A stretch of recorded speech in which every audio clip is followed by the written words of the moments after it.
Welcome to The Kindness Project, the podcast designed to share stories of kindness and share how kindness can make positive change in our world, one small act at a time. On today's episode of The Kindness Project, we talk about ailments, best presents, and we have part 2 of the interview with Sam Chilton and Amy Best from Peering at the Rabbit Hole. Welcome to The Kindness Project. It is very warm today. Is that what we started with? Yep. I am joined by a girl who is a bit concerned that her brain's going to run out of her nose. It's Charlotte Ames. And I'm joined by a man whose brain is already linking out with his ears. It's Chris Ames. You know what? I need to get that sorted out. I've been sort of desperate. I've been in and out of hospital to get my ears sorted out for the last couple of years. Sorry, is this just turned into the medicine project or the Chris complaining about his medical ailments project? It's just too warm for rational thinking. I know, yeah. But I mean, when do we rationally think on this podcast anyway? I mean, unofficial question of the podcast, listeners, just write in with your ailments. Do your ears hurt? How do your ankles feel today? Just email Charlotte directly. Actually, tweet her at, what's your Twitter address? Charlotte J. Dames, CharlotteJdaems. And please tweet Charlotte with stuff like, I'm feeling a bit achy today, or good for you. My ankles hurt, or Same here. or I've got dodgy thumb. I haven't got dodgy thumbs, but I've got dodgy knees. We could swap. Any of that stuff. So it is hot here today. As we're recording this, and you're definitely listening in the future, but as we're recording this, London is having a bit of a heat wave, isn't it? I hate it so much. Why? I hate the heat so much. See, I like the heat. No, I feel like a puddle. But it is different when you're working, and it's a bit more, it's less fun. When you're on a beach. It's a really unproductive time for me, because I'm just like, Yeah, because your brain turns into a puddle and sort of starts coming out your nose. Yeah.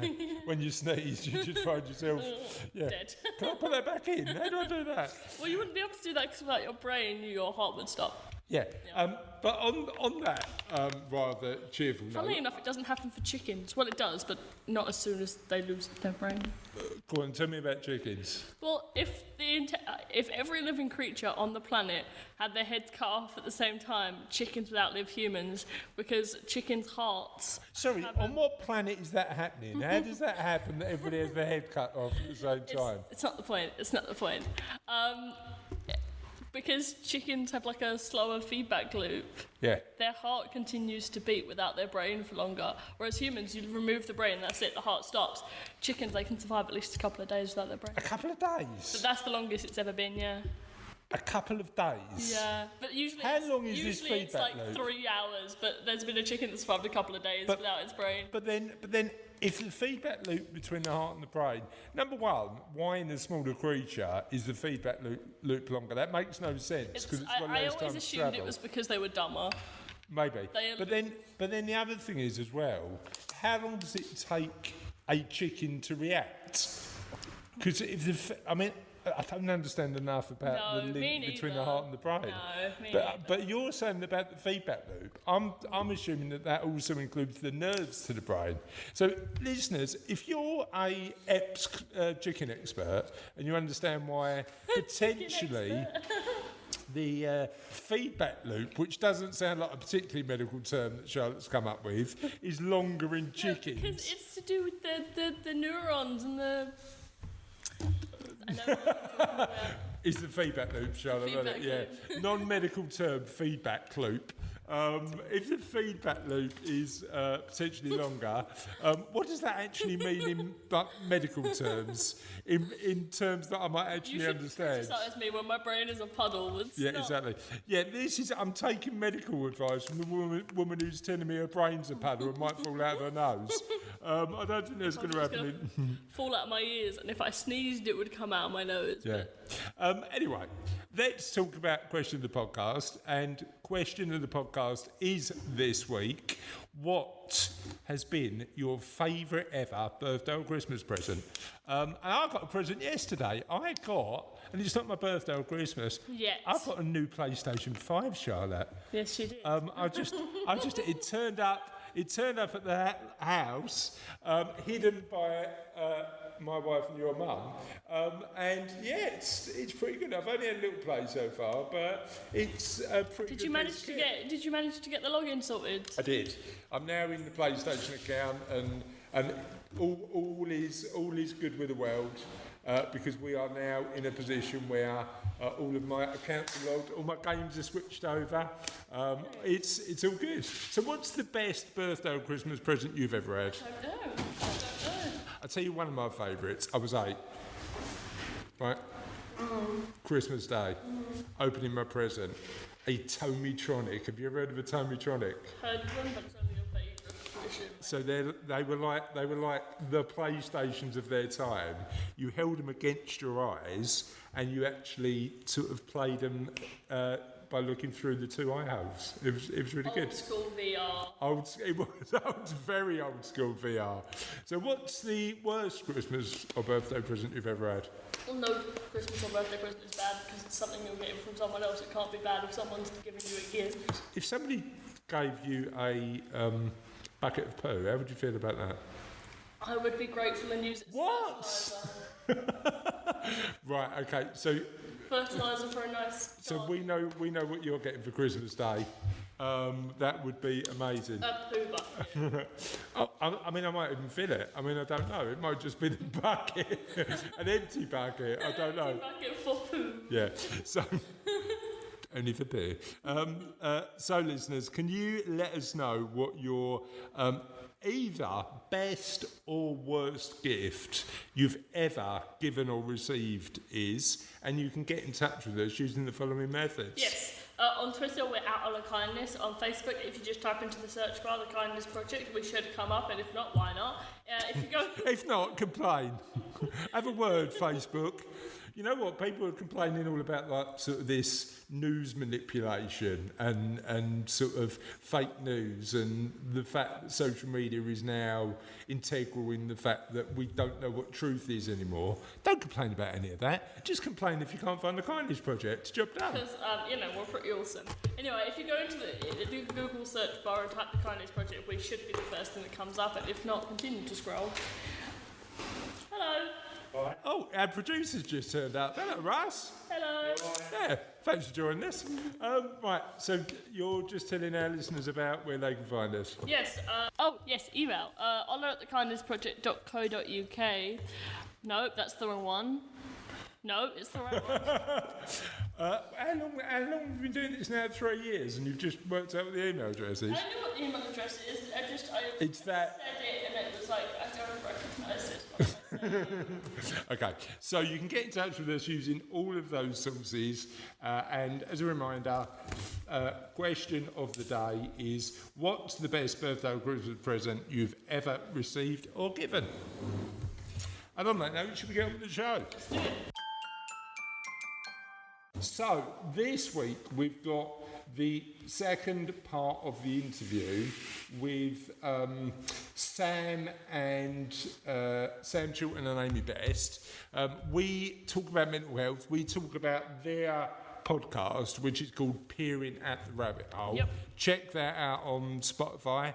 And we dive deep into... The rabbit hole. what did I say?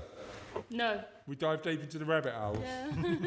We dive deep into the rabbit hole. Yeah. We dive deep. We don't only peer. We dive deep straight down the rabbit hole with Sam and Amy, talking about why they set the podcast up, why they encourage better conversations around mental health, and why it's so important to broach this as a subject, tackle it, and actually get better to discussing those issues. Yeah. Shall we listen? Let's do it. So let's apparently we've turned from a podcast about kindness to a podcast about burpees. Can we change the podcast name to the Burpee Project? That might be a way to go.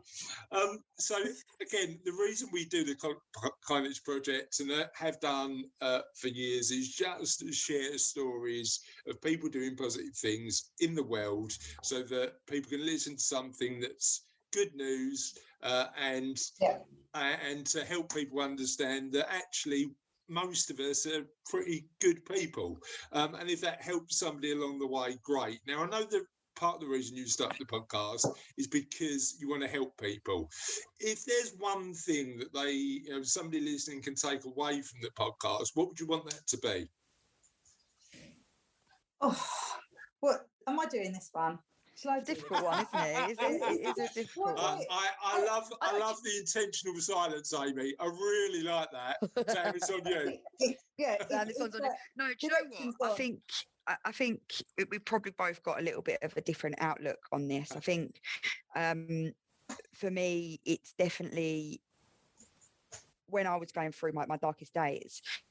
And I've got a very supportive family. I've got a very supportive girlfriend. You know, my mum suffered with mental health. But for me, it was still that shame and that absolute almost guilt to everyone around me that I just felt no happiness. And that sort of deep shame that I felt. And I think the one thing I want to, my listeners to hear and what I want them to take away from it is it's not shameful. It's a part of life. You get colds, you can get the flu, and you don't get any blame for that. And no one's going to blame you for the way you're feeling. And if they do, then they're morons, basically.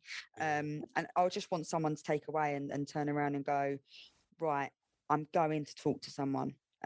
Whether that be, a friend, a relative, a teacher, a boss, or a professional, there's no shame in asking for help is my biggest sort of, is what I want people to take away. Now, as you've done that, Amy, who's Amy? I don't know. Amy, just make up a name. Amy, thank you for doing that. But Sam, you're not going to get away with it. What's your perspective? I think mine. We talked about this, and I didn't know what it would be, but I think it's, again, we all go through it. That's it shouldn't be. It shouldn't be. I think actually, no, I'm going to change it. I don't want mental health to only be discussed when it's catastrophic. Yeah. And it shouldn't be discussed only when it's catastrophic. And it's the same for people that are on the mental health journey as well as the people supporting them. As Amy says, it should just be normal. We should just discuss it like we do our physical health, but we shouldn't. I don't want people just to hashtag be kind and actually that's it, that they've done their bit for mental health, or I want us all. I think as a society, it's great to have all these people follow you on Instagram, stuff like that. We have that, but actually in my life, I'd rather a smaller group of people that ask me how I am and genuinely ask me how I am than having 500 social friends who hashtag be kind but have never asked me how I am. And I think that's now, I'm sounding a bit ranty again, and it's a Friday. There you go, we're in the afternoon, it's happened. But it's that element. We're 9 minutes into the afternoon, Sam. No, I've got ranty. She can't help herself. I know. 9 minutes. I mean, you did reserve it for 9 minutes. That is good play. Yeah, thanks. Now that's the next episode Chilts has to do on our podcast. How do you cope with Friday afternoon rants? I just want us all. I don't want everyone to be friends with everybody. I just want, as you said, that with the Kindness Project, people just be a bit more mindful.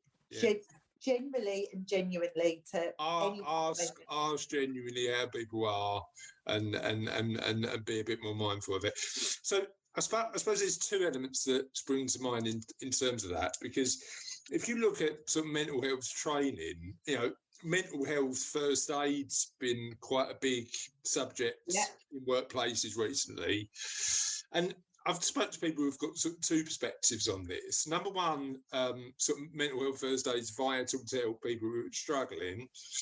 And number two, mental health first aid is too late to discuss mental health because it waits until somebody's got a real challenge at work instead of actually talking about positive mental health and helping people cope with the journey. What are your thoughts on that? So a couple of years ago, as part of my job, I'd approached a lot of managers in the legal world about asking them, could I do something? Could we do something as a forum to help? It was particularly aimed at legal PAs, but I could see a whole mix, generally legal PAs in the London market, female. And do you know what? Personally, some of them don't have the best times. You know, they're often they're going through their own chaotic times, be it relationships, children, financial, parents, elderly parents, location, just whatever.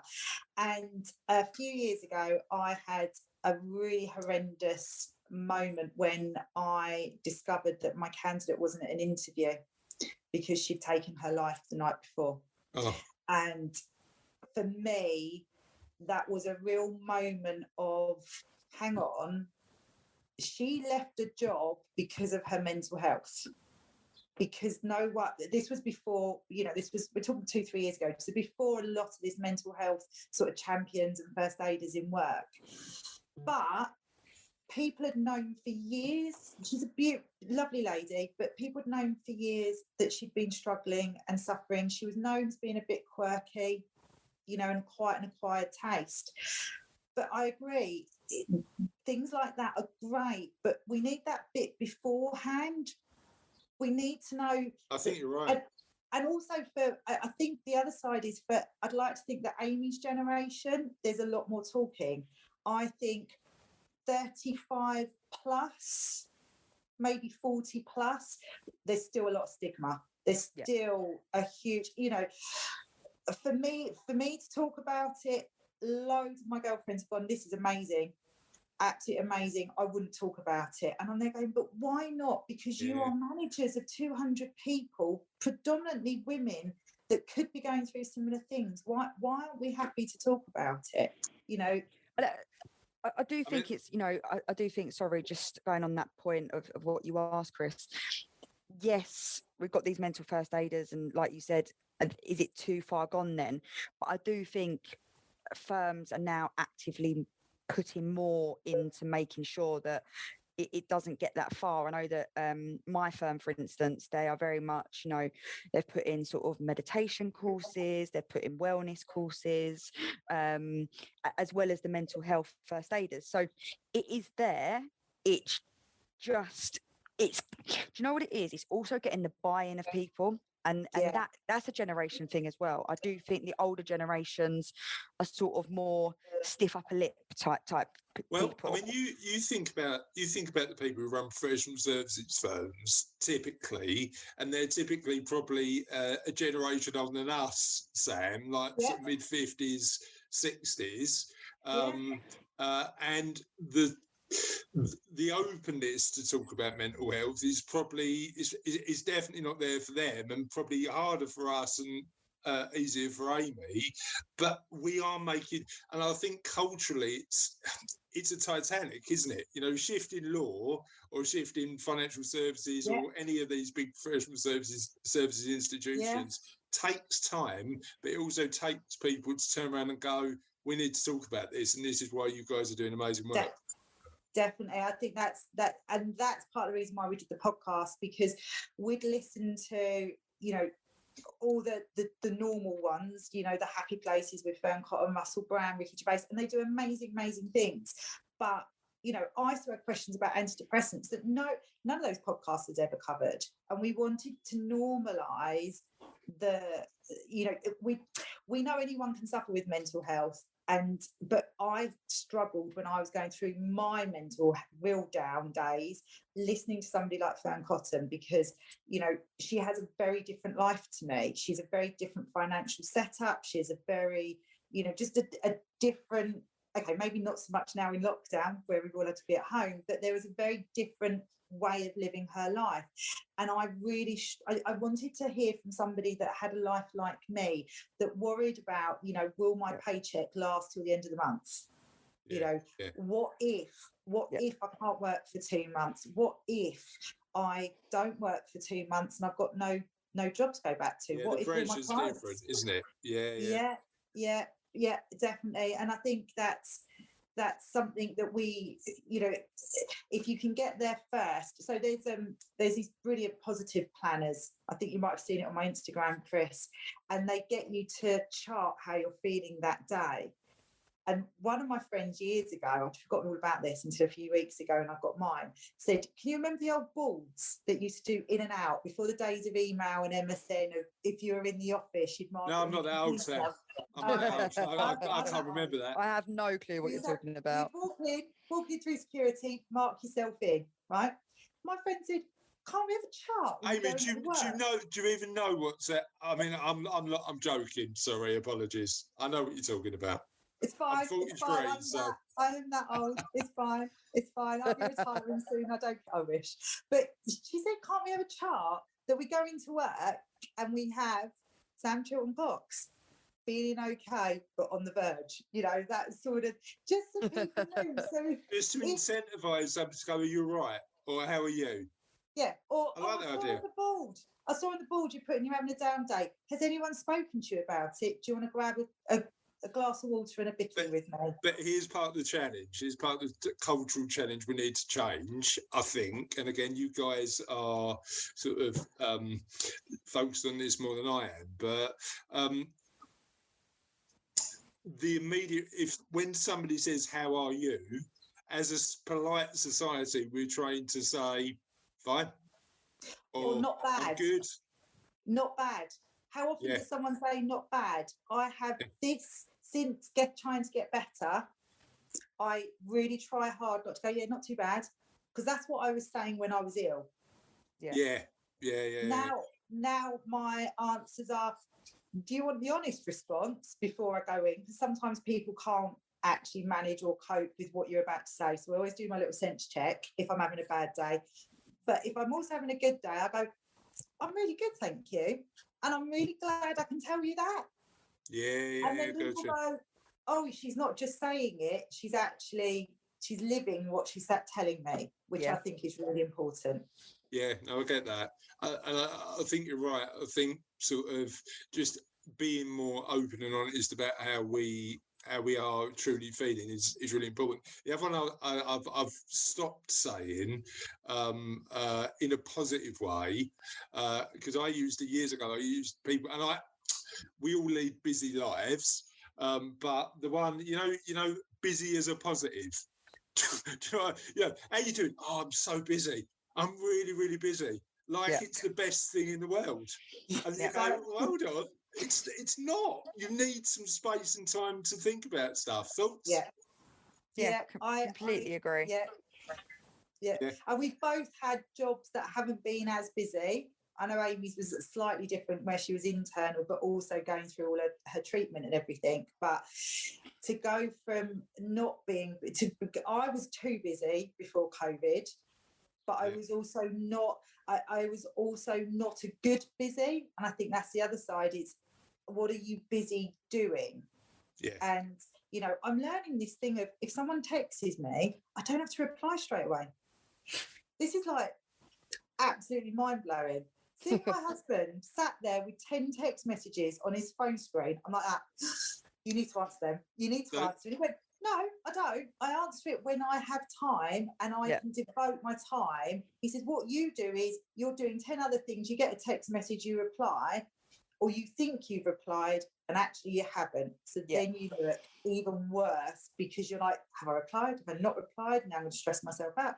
Can you hear Friday afternoon rant, Sam, coming through going, have I actually done that message? Like that's what happens. And it is having all these little, like learning about being busy, but the right busy is just as important. Yeah, I mean, my 100%. Favourite button on my phone is do not disturb. Just sort of, and then I just don't get the notifications and I just don't know. And guess what? The world doesn't end. No, you know, it's all good. It's all good. Do you put a timeline in your do not disturb? So I do mine used to be 11 p.m. till 6 a.m. It's getting longer and longer and longer. I think I'm on 9 p.m. till 7 a.m. So no, my one's permanent. my do not disturb is on all of the time. All of the time. So if I choose to look at my phone, that's when you get a response. And I'm, Sam, as you know, I'm really lucky. I've got an amazing team of people who are a bit more reactive than me. But certainly that part of that is designed to protect my own mental health. And part of it is to, I don't know, for want of a better word, gatekeep my attention and time into things that matter. And that's important to protect. And then I get to choose what I want to spend my time on, as opposed to somebody else choosing for me. So that just works for me. Talk to me. So this is the start of an exciting journey for you guys, because I mean we're podcast veterans. No comments about how old I am again, Amy. We're sort of a couple of years into our podcast. What does the future look like for the podcast, do you think? Me and Sam had a chat about this as well, actually. We are beginners, and it's something that we both really enjoy doing, but we ultimately we want it to fit around our lives and our own mental well-being and our jobs and our friends, and we want to massively continue this and get our voices out there, but it's very much a part of our lives at the right sort of time, if that makes sense. I think definitely going forward, we'd like to get more guests on guest appearances and get more people talking and find out different people's stories and how mental health affects not obviously just me and Sam, but other people, and in what ways it can manifest. And yeah, I think that's what we see for the next couple of years. Mm-hmm. Okay, Sam, thoughts? Yeah, definitely. I think it'll be nice if it's less us, because I think there's that element of we even discussed our individual journeys. I'm sure there's other people with really, really different journeys and different ages and different jobs, and I think we'd like more men on, because we appreciate men. We touched on it the other day of talking about the sun and beer and the whole sort of toxic masculinity sort of realm. So I think there's a lot. There's just so much for us to delve into, but I think for us, as Amy says, it really works because it's a part of it's like our hobby now, which fits in. It doesn't eat into our time. It doesn't. It allows us still to. It's cheaper than therapy, I guess, is for us. And my experience is that certainly when we have guests on, I'm a bit of an ideas magpie. So I'm like, so what can I learn from your story that might help me? And often it's quite a lot because they've got a different perspective on it. But yeah, it's amazingly good fun. I still love doing it. And I've even got a 17-year-old daughter that carries on talking to me because of the podcast. So it's all good. I've got a 26-year-old lady that will still talk to me at the moment, even though I'm 20-ish years, no, less than 20 years older than that. So just less. Right. Can we all agree that rounding down is the official way of doing it? Can we all agree that? Like 15 years as opposed to the 20? Amy's going, definitely not. Yeah, definitely not. You know the rules back in school. If it's above a 5, you have to round up.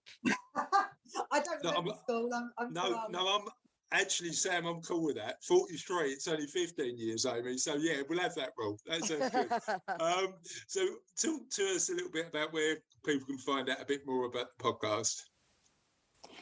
Yeah, so, Sam, this one's over to you. Oh, it's okay, it's me. So, our podcast at the moment, we've got links on our Instagram. So, our Instagram is, the handle is Peering at the Rabbit Hole. We're on Spotify, which I must ask you, Chris, I've never asked you this when you were helping us doing all the sort of the prep work. What was it like when you first saw your podcast on a big platform, like when you could search for it? Because I still get giddy when I go into Chilton's office, he puts Spotify, and I'm like, there we are. You know what? It is quite cool. And like being on iTunes and sort of, and again, I don't do any of that. My technical genius that is Ryerson deals with that. Here's the one that's really weird. I heard the podcast in my own house because my 9-year-old Sophie was listening to the podcast. And I'm going, where is that sound coming from? Because she didn't have a phone or anything in her room. So I went in and it was coming from her room. And I went, how are you playing that podcast? And she went, Dad, look at this. Alexa, play The Kindness Project. And it came on. And I was like, that's what got me excited. I was like, that is amazing. So yeah, it was. I was still getting excited about stuff like that. And then it gets a bit freaky though, doesn't it? Like you suddenly hear your own. Chilts does it to me all the time. Suddenly I hear my own voice, and I'm like, or I hear Amy, and I go, is Amy here? Like, how's she not here? But then the weirdest thing is when you're in a conversation with somebody who's listened to like episode, I don't know what episode we're on now, but like episode 112, and it might have been a conversation Charlotte and I had 6 months ago. Yeah. And we don't remember it, but for them it's more recent. You know, it's strange how that, and you know what I really like the idea of, and you guys are doing it as well, just building that legacy of helpful stuff that you can look back and remember and go, you know what, I helped somebody else out there. It's really really powerful. So thank you for coming on the podcast, my podcast, Charlotte's podcast. Thank you for sharing your story, and good luck with the future. Thank you so much, and thank you for all your help, because honestly, if it wasn't for you and Russ, we wouldn't be where we are now, 11 episodes in and our first guest speaker. So thank you so much. Definitely mainly Russ, but I'll take the credit. Cheers. Thanks, Chris. Thank you so much. You're welcome. So that was the second part of Sam and Amy. That was good, wasn't it? That was good, too. Should we get to the end of the show? Let's do it. Go on then. 'Tis the end of another podcast, but the end is never truly the end, because the end is only the beginning of something entirely new. And would you like to tell us what that is? I will, but before I do that, let's talk about the mug that you want created, that just as 'tis the end at the bottom of the cup of mug of tea. I think that's a genius idea. You know, you finish your mug at 'tis the end. But are you going to have just 'tis the end, or are you going to have everything you say at the end of every podcast?